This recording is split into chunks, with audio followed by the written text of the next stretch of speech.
Iya itu yang kita jadikan minuman di sini. Iya ini bayi Brazil. Sing gawe sop iki. Boleh. Buah tinggal dipotek aja. Oh, Iya ini kan sampai ke ujung sana nih. Apa saja? Gasnya ada bebek, ada angsa, dan ada ayam. Mereka rukun ya, makhluknya kadang rukun, kadang berantem aja kayak kita manusia. Ikutnya ya. Di sini tuh kan punya beberapa jenis kompos. Ada kompos yang pakai 3 bahan, ada bahan dari daun-daunan kering, bisa daun-daunan kering kayak gini, tapi kalau yang baru jatuh itu masih termasuk daun-daunan hijau. Jadi kita ada daun-daunan kering, daun-daunan hijau, kemudian kita pakai kotoran. Jadi kalau misalkan ada yang bertanya untuk bahan yang untuk menguraikan si kompos ini kita pakai zat kimia atau gimana? Enggak, kita cuma pakai kotoran sapi saja dan kotoran kambing gitu. Tapi di sini kita juga punya kompos yang di kandang ayam. Jadi beda dengan kompos yang di luar sana. Kalau di kompos yang di kandang ayam itu energi yang kita berikan di sini untuk ngebalik si kompos lebih sedikit daripada energi yang kita kasih untuk si kompos yang di luar. Karena kalau yang di luar itu kita masih harus ngebalik pakai tenaga kita sendiri. Tapi kalau balik sama sudah ayam. Ada ayam yang bantu kita karena si ayam itu kan nyari makan sambil nyeker-nyeker. Sekalian dia nyeker-nyekerin makanan di sini mencampur kerja ya. Dia bekerja. Jadi kita baginya kita betul ambil juga tenaganya Kasih dia, kita kasih dia makan. Banyaknya sampah dapur, tapi juga kita tambahkan misalkan dari makanan-makanan sapi yang tidak habis, makanan ternak yang jadi kita itu nanti nggak jadi menyerang jadi hamil hewan ternak. Karena sebenarnya ya tubuh makhluk hidup itu kan punya zat sendiri yang mengatasi sesuatu yang masuk ke dalam tubuhnya. Selama gas ini hidup di sini tidak bakal punya apapun sih. Gitu. Tinggal kita petik aja tanam gitu. Iya, kemudian ditanam. Ini apa ini? Bayam. Hasil. Batu batu kita lihat di sepanjang jalan ini itu batu ada dari lahan, dari juga sama yang Lahan-lahan debu kepahan Merapi. Bukan lahar. ini selatan, Mbak. Jadi sebenarnya tanah di bumi itu ada tanah yang hartanya itu dan tanahnya itu adalah tanah ini tanah kapur. Jadi tanah subur itu cuma 7 cm di permukaan. Setelah 7 cm kita bakal kerat di bawah sini. Jadi yang kita injek pun di sini itu adalah batu yang kita dapatkan dari lahan. Jadi nggak ngambil dari luar ya? Enggak, kita dapat batu dari sini. Oh, digali berarti. Iya, karena Pas 6 ya. sebenarnya Bumi Langit itu kan kita merestorasi. Karena ini adalah tanah khas dari digarap masyarakat terus kita. Kita pindah ke Bumi Langit itu tahun 2006. Jadi udah sekitar 16 berapa tahun? Sekitar 18 tahun di sini. 17 tahun kita di sini. Itu kita membenahi tanah yang dirusak oleh pendahulu. Karena sebelum kita pakai zat kimia dan segala macamnya di sini. Jadi tanah yang dapat kan sudah batu, sudahlah tanah kuning, tanah kapur, rusak lagi. Jadi saat kita lewat ke kebun, tidak punya jenis tanaman. Kita menanam sesuai dengan masuk musim penghujan, di musim kemarau kita nanam tomat, kita nanam cabai. Tapi kalau di musim hujan, tomat, cabai itu kan kadang tidak tahan, dia busuk. Jadi kalau misalkan dia tidak tahan musim itu mati ya, tapi tidak menangkap di musim itu. Karena kita memaksakan sesuatu yang tidak bisa hidup di musim ini. Jadi mereka yang bisa hidup, mereka yang bisa bertahan, tumbuh sendiri. Tapi kalau mereka tidak tahan, mereka bakal mati sendiri gitu. Nanti akan tanam lagi di musim peralihan. Dan sekarang sudah masuk musim peralihan dari kemarau ke hujan. Itu adalah waktu yang tepat untuk menanam kacang. Jadi kita sekarang lagi nanam kacang di sini. Kacang tanah. Kacang tanah. Sorry saya nanya. Sekarang kan musim nggak bisa diprediksi kayak dulu Iya. ya. Berarti lebih ke tindakan gitu ya. Atau ngikutin oh ini mati nih udah busuk berarti udah saatnya ganti gitu atau gimana? Kalau teman itu biasanya kita kebanyakan nanam di musim kemarau ya. Di sini nggak terus kemarau ya? Iya, kita di sini udah sekitar 8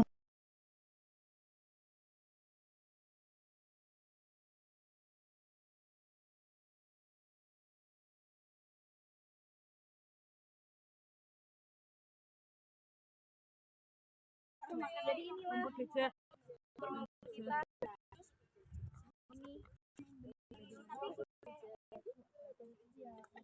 Keliru.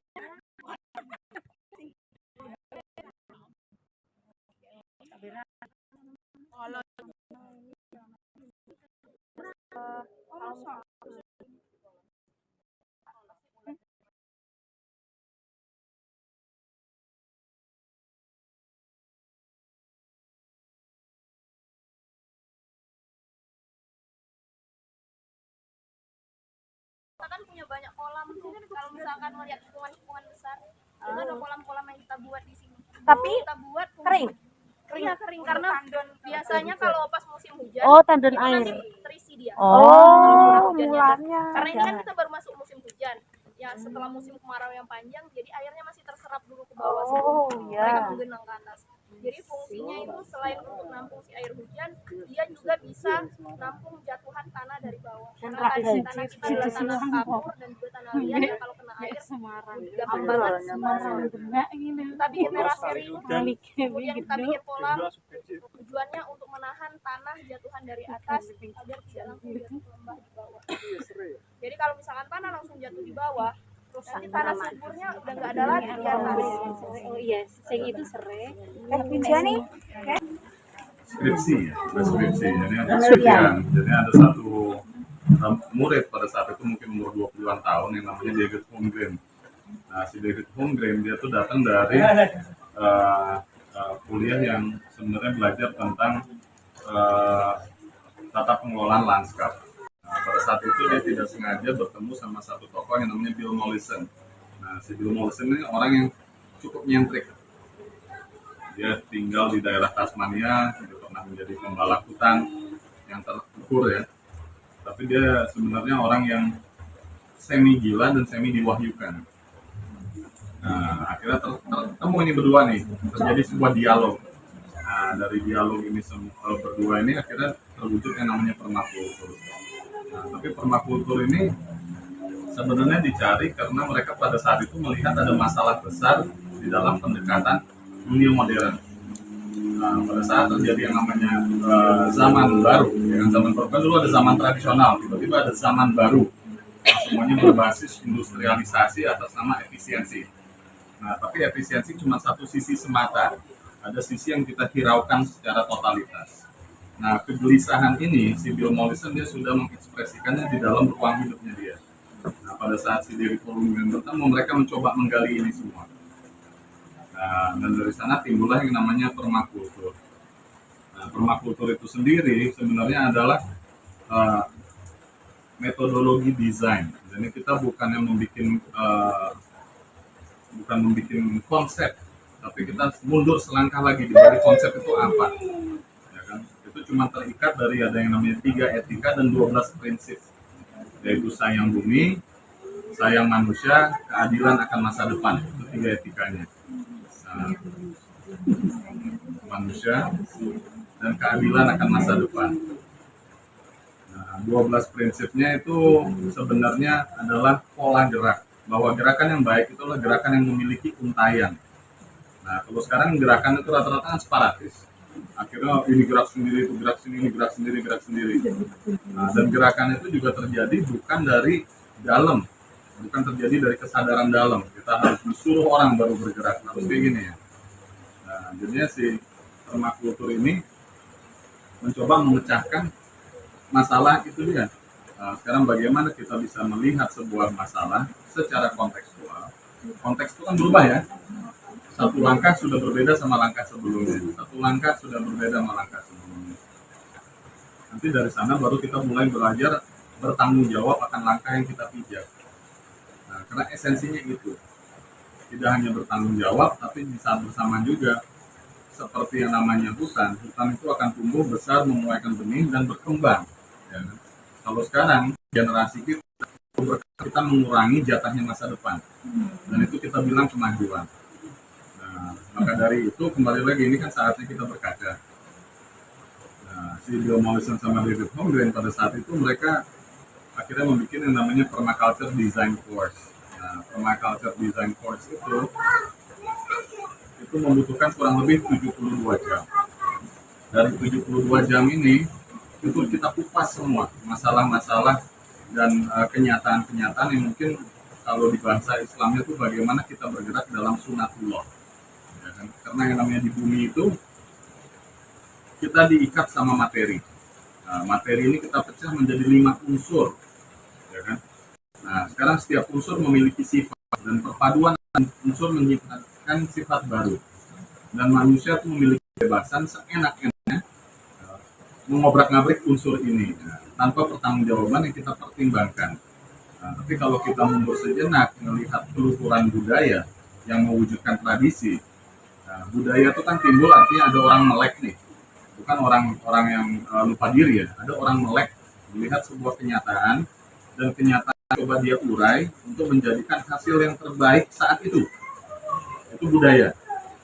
Nah, nanti mewujudkan hasilnya yang namanya tradisi. Nah, sekarang kita terikat sama kebodohan atau superstitious tanpa akal sehatnya. Nah, ini ada tantangan sebagai manusia menurut aku. Apalagi kalian berpijak sebagai guru-guru. Guru-guru kan harusnya orang yang membuat ruang untuk anak-anak terlibat sama dunia ini. Dunia akal sehat yang aktif, dynamic.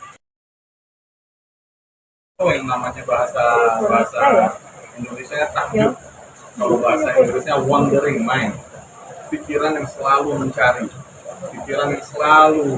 melihat sesuatu itu tanpa batas.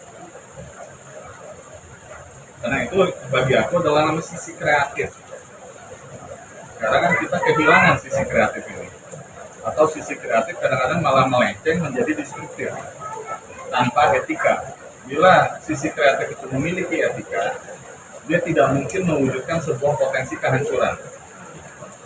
Nah, cuman ini kan sayangnya ini datangnya dari sudut pandang modernisasi barat ya. Nah, kalau di timur hal-hal kayak gini pembahasannya berbeda. Makanya permakultur itu sesuatu hal yang cukup kompleks sebenarnya. Dan nggak ada yang namanya bisa di copy paste. Semua itu akan timbul dari di mana kita berpijak. Dan individu-individu akan memiliki batasan dan potensi masing-masing. Dan di sana bukannya artinya kita nanti mencari siapa yang terbaik, tapi aku sebaik-baiknya aku bisa berbuat dalam sebuah untayan kebersamaan. Ini hal-hal kayak ini yang kembali lagi.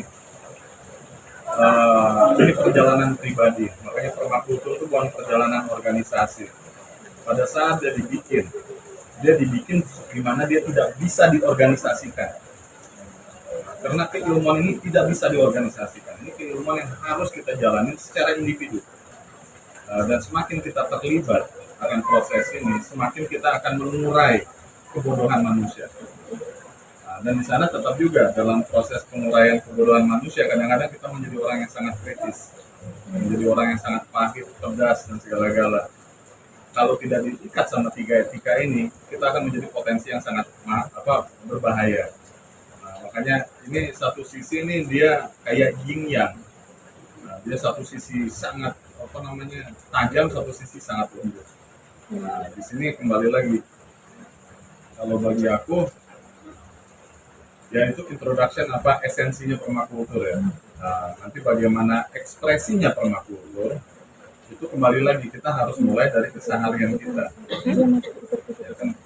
Yang menjadi tantangan keseharian ini kan selalu akan dibatasi sama keterbatasan kita, atau kita bisa melampaui keterbatasan kita dan mengambil tanggung jawab zaman. Kita sekarang berada di zaman apa? Karena zaman nenek moyang kita udah hilang. Kita ada di zaman kita. Tanggung jawaban zaman ini seperti apa? Nah, dan tanggung jawab yang kita wujudkan itu suatu saat kita harus berani tinggalkan. Karena untuk masuk ke dimensi yang lebih selanjutnya. Dan ini hanya gerakan regeneratif. Dia selalu berkembang. Dia terwujud dan menghancurkan diri. Ini yang kadang-kadang aku sangat susah kalau kita ngomong sama organisasi. Tapi kalau secara individu, pada saat kita ketemu di titik itu, kita ikhlas. Kita akan ikhlas untuk terpisahkan. Kita akan ikhlas untuk berkembang. Nah, ini hal yang lucu gitu ya.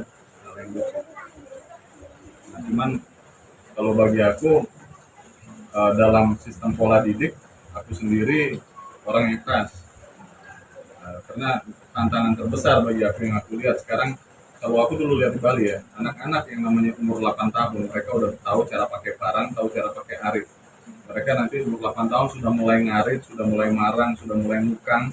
Di umur 16 mereka sudah terlibat dalam sebuah proses kebudayaan dan tradisi. Nah, anak-anak sekarang mereka baru datang ke sini umur 24, 26 Belum dulu apa-apa. baru belajar megang Belum parang. apa-apa. Nah, jadinya ada sebuah satu sisi kita harus memberi ruang kelembutan bagi mereka untuk belajar bodoh, ya kan? Tapi satu sisi kita juga harus berani push mereka. Tapi kembali lagi, bila kita terpikat sama materi, kita akan bodoh secara esensi. Ini kan jadi sesuatu hal yang kita harus selalu permainkan balance. Nah, tapi secara materi kita harus memiliki kredibilitas dan memiliki konsekuensi. Nah, konsekuensi materi ini yang menjadi tantangan bagi aku, karena hidup kita sangat terbatas dalam materi. Nah, tapi di permakultur kan selalu dibilang, materi itu kan ada satu imajinasi atau materi yang nyata. Kalau tata keluar uang itu nggak perlu butuh uang. Nah, kita lihat apa sih yang kita bisa kelola, apa sih yang kita bisa manfaatin, dan kita lihat sesuatu apa adanya sebagaimana tanpa penilaian. Kita menilai sekarang apapun itu, sampah tuh kotor, ini tuh gini, ini tuh gini. Nah, akhirnya kita membuat jarak karena kita sudah membuat sebuah penilaian. Tapi ini bagi aku ruang yang sangat indah bila kita kembali lagi mengajak anak-anak untuk terlibat sama sebuah eksplorasi. Ya, karena kembali lagi orang-orang yang bisa menciptakan atau bukan menciptakan, ya, mungkin lebih bersaksi akan sebuah proses hidup dan akan mewujudkan sebuah alur cerita baru, itu kan orang-orang yang berani memberikan ruang dan waktu akan sebuah proses. Nah itu aku rasa bagaimana mungkin kalian semua kan guru-guru, bagaimana membuat ruang supaya anak-anak itu terlibat dalam sebuah proses. Cuman yang sangat sedih kadang-kadang kalau aku sebagai melihat pada saat guru-guru itu mewujudkan sebuah dimensi kebenaran buat anak-anak. Jadinya dimensi bertanyanya berhenti. Dan ini yang menarik kan saat ini kalau kita ngomongin perguruan ini kan dalam sisi keruntuhan. Karena semua anak-anak itu sudah bisa memegang yang namanya informasi di tangan mereka. Nah, makanya ini satu hal yang menurut aku adalah tantangan yang sangat menarik untuk guru-guru, bukan menjadi sebuah pemegang informasi, tapi sebuah pelaku nilai budi luhur di dalam sebuah proses kehidupan. Nah, ini bagaimana? Ya itu kan aku nggak bisa bilang ada satu cara yang benar. Kita pulangkan ke masing-masing. Nah, tapi ada satu pesan yang sangat menarik itu adalah dari tokoh guru. Kenapa kita berlindung di alam? Ya, karena alam itu dia tidak menilai. Alam itu menerima. Dan untuk kita belajar yang namanya manusia itu apa, pulanglah ke alam. Berlindunglah padanya. Karena di sana no judgment. Dan di sana kita bisa mengurai masalah pribadi, masalah kesempitan pikiran kita. Moga-moga tunduk dalam sebuah proses takjub. Dan di sana kita mulai membangun namanya kekuatan. Karena pada saat kita membawa itu ke sosial, di sana kita harus mewujudkan tidak dengan informasi, tapi dengan sebuah gerakan yang nyata. Ini kan tantangan. Karena aku macul udah 20 tahun sekarang nggak kerasa. Kenapa aku macul? Karena aku nggak bisa berkata sama orang-orang desa. Orang desa berbahasa Indonesia aja belum tentu bisa. Mereka taunya bahasa laku. Ya, kalau bahasa laku satu-satunya jawabannya harus kita melakukan sebuah wujud yang lebih baik daripada wujud dia. Baru di sana ada ruang di mana mereka, oh ada sesuatu di balik itu. Nah gitu. Tapi ini kembali lagi ini sebuah proses yang harus membutuhkan kesabaran dan tekad. Bila itu tidak terjadi nggak bakalan terwujud. Aku udah dibilang berkorban juga enggak sih, tapi 20 tahun aku berproses. Nah, tapi 20 tahun itu ternyata sempit sekali, men. Kurang, bener, kurang. Dan aku rezeki bapakku ternyata udah berproses sebelum aku, gitu kan. Nah, tapi ini yang menarik, mungkin itu dia bagaimana keluarga gitu bisa menjaga untayan sebuah proses. Karena saat ini kan kita terpikat sama hasil. Dan saat ini apa yang terjadi kalau kamu cari hasil tercepat yang datang aja atau orang atau kayak gimana kayak gitu itu hasil tercepat nggak usah repot-repot mau kita capek. berproses. Dan itu terwujud zaman sekarang, semua orang punya hutang. Itulah. Ya. Nah, tapi kembali lagi, kalau bagi aku ini mungkin sebuah berkah di balik musibah. Karena kalau orang tidak terpepet sama realitas, mereka tidak akan membuka ruang untuk pertanyaan baru. Bagi aku makanya ya tak serang yang ke yang lebih tahu lah dari masalahnya. Tapi kalau aku harap kan saat ini yang aku sayangkan kayak di sini aja rezeki kita bisa bikin ruang di mana anak-anak ini bukan anak-anak juga enggak loh, udah 24 ke ya 19-an lah, 16 sampai 40 mereka bisa ke sini dan eksplorasi pertanyaan-pertanyaan yang mereka tidak pernah memiliki ruang untuk bertanya. Dan ekspresinya dalam laku. Dan itu kan sebenarnya perlindungan di mana sekolah tuh perannya sekolah ya, Iya, perannya sekolah harusnya. harusnya. Iya. Harusnya. Nah, tapi itu kan dibutuhkan kekompakan ya antara kalian bersama untuk kembali lagi karena ini ngedekonstruksi organisasi. Dan kembali lagi yang namanya dekonstruksi pasti tidak nyaman dan pasti kita akan selalu mencoba menyalahkannya ke orang lain. Nah, tapi kalau bisa kompak bahwa ini sebuah proses dan ini sebenarnya masalah dunia itu trust issue kok. Kita tuh nggak percaya aja. Karena kita nggak percaya, akhirnya kita selalu lempar beban kemana. Tapi ya mulailah percaya sama yang maha perlu dipercayain lah. Karena kalau manusia kita nggak bisa terlalu percaya, tetap belajar ikhlas kan. Nah, tapi kalau alam, ya kembali lagi saat ini alam butuh perlindungan. Dan tidak hanya perlindungan, dia dibutuhkan kita untuk mulai menjaga seperti bayi loh. Karena kamu adalah alam rusak nih, kamu perbaikin dia paling nggak butuh waktu tuh minimum 7 tahun loh. 15 tahun dia baru mulai remaja. Setelah umur 40 tahun baru dia mulai perkasa. Umur 80 tahun dia udah menjadi sepuh. Nah, jadi kan nyawa kita tuh nggak berarti. Nyawa kita tuh nggak berarti. Cuman yang kembali kan ini makanya kalau di salah satu prinsip permakultur ada yang namanya stacking in time atau jangan sia-siakan waktu. Urgency emang dibutuhkan. Kita bagaimana bersama membuat sebuah strategi untuk mulai menanam untuk kebaikan masa depan. Karena kalau nggak ditanam dia nggak tumbuh. Dan kegerusan zaman ini pasti akan terjadi. Masa kita harus sampai benar-benar rusak, nanti kita nyalahin orang, tapi kita sendiri nggak pernah berbuat. Proses ini yang menurut aku menjadi tantangan. Saat buat baru kita kasih jawaban. Itu jawabannya kontekstual. Dan itu seru. Karena bisa maki-maki Tuhan. Iya benar. Iya, karena rese banget kan. Kan pengennya ada satu jawaban yang bisa menjawab segalanya. Gitu. Repotnya nggak ada ring of power itu. Kecuali gabung sama IMF. Mutang masa depan jawab. Of course, harus. Itu cuma membutuhkan waktu 72 jam. Bila sudah mengikuti, kamu sudah memegang ilmu untuk kamu bisa sebarluaskan ke siapapun. Dan nggak perlu sertifikat dari organisasi lain. Nah, sekarang yang akan membuat ilmu itu bermanfaat adalah kredibilitas kita dalam aksi. Nah, karena akan menguatnya menjadi kunci. Jadi kunci keilmuan itu terbuka. Dan ini bukan proses. Pada saat kamu gerak informasi, kamu gerakin ilmu, dia akan mengurai menjadi sebuah kenyataan dan ilmu itu nanti tiba-tiba hilang. Karena kita tahu kita bagian kecil dari kenyataan luas. Dan ini nanti timbul yang namanya kebijaksanaan. Ini emang tantangannya bagi itu. Saat ini yang harus lebih orang yang tetap dalam proses. Permakultur sangat susah masuk ke dalam organisasi karena integritasnya atau jatinya itu tidak bisa dipegang seperti itu. Tidak bisa pakai untuk membodohi orang. Kita belajar membodohi diri kita sendiri.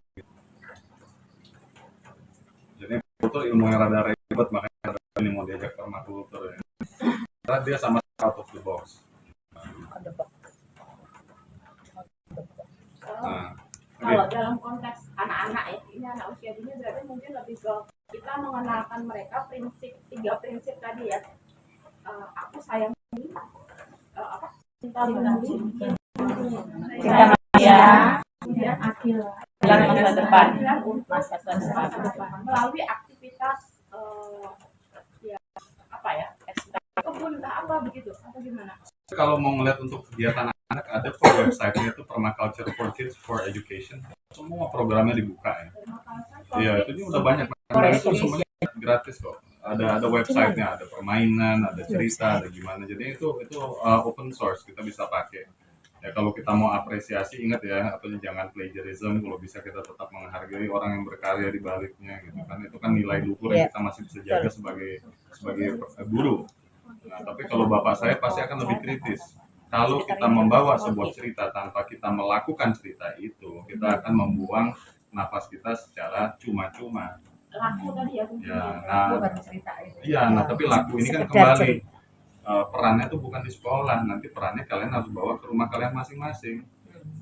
Nanti di rumah kita itu PR kita. Kalau kita menjalankan cerita kita pada saat kita ke sekolah, kita berekspresi sama anak-anak. Nah, ruang ekspresi itu pasti akan mewujudkan potensi di mana anak-anak akan terlibat ya. Nah, karena nanti ceritanya yang hidup tuh bukan gara-gara program sekolah, tapi gara-gara kalian sendiri di rumah. Kalian sendiri di rumah lagi ngerjain sesuatu seru, aku mau cerita kayak gini. Dan itu ada proses yang menarik. Nah, tapi kembalilah, aku bukan orang sekolahan ya, aku orang di samping sekolah. Aku nggak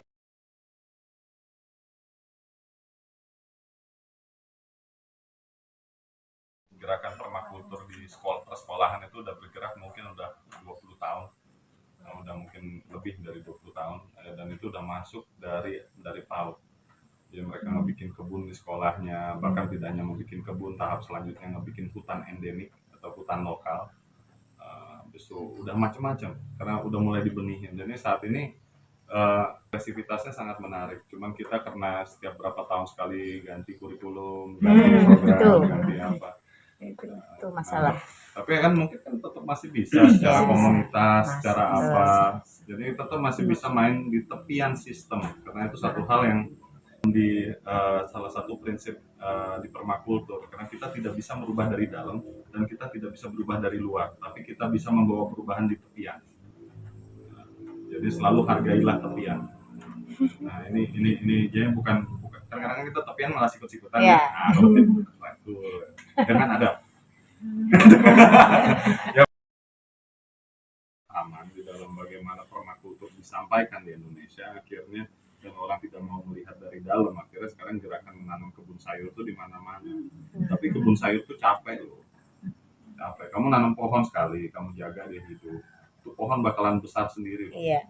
Nah, kamu nanam sayur baru kamu panen udah harus nanam lagi, potong kompos, potong gini, potong gitu. Jadi dia sebenarnya emang sedikit tipu muslihat sih permakultur. Dia ngajak pelan-pelan kita hutan, tapi bersamaan kita menanam apa yang kita butuhkan. Dan ingat, nggak dapat uang, nggak dapat mata uang, tapi yang kita dapat, ekonomi yang kita dapat itu besar sekali. Ekonominya luar biasa besar. Tapi bagaimana ekonomi bisa ditransfer menjadi nilai tukar itu tergantung kreativitas. Makanya kan kita aja kebunnya cuma terbatas di sini, asalkan ibu saya jago masak, dia bisa ngolah, bikin warung, nilai tukarnya naik. Ya kan? Kebun kita nggak terlalu baik, tanah kita tandus, tapi kita bisa bawa itu menjadi sebuah proses pemeliharaan dan itu mendapat nilai tukar yang lebih baik. Dan bagaimana, dan permakultur nggak cuma ngomongin tentang tata kelola rumah, nggak tata kelola ruang, tapi tata kelola rumah. Jadi dia ada dua ilmu dasar, arsitektur dan lanskap arsitektur. Jadi bagaimana kamu mengelola ruang di mana anak-anak bermain, ya, itu nilai-nilai permakultur sangat bisa diaplikasikan. Dan kembali lagi, semakin terlibat semakin seru. Tapi semakin kita seru semakin kita terbelit, gitu ya. Dan bila terbelit, ya, itu tantangannya karena di sana proses istiqomah yang kita mau terap. Ya. Karena di sana ada challenge. Sabar nggak kita? Sabar nggak? Suka orang nggak ngebantu, ya udah aku kerjain gini gitu. Proses itu yang nanti benar-benar ngebikin gerakan itu jadi seru. Ya, aku nggak tahu lah. Ya, itu deh, asik. tradisi orang kita, kamu main di kampung, kamu pasti akan membuka diri untuk pengunjung datang, memberi makan, memberi ini. Ini cuma kita bawa ke kasana kontekstual zaman. Jadi sebenarnya nilai itu masih dimiliki di kampung kita.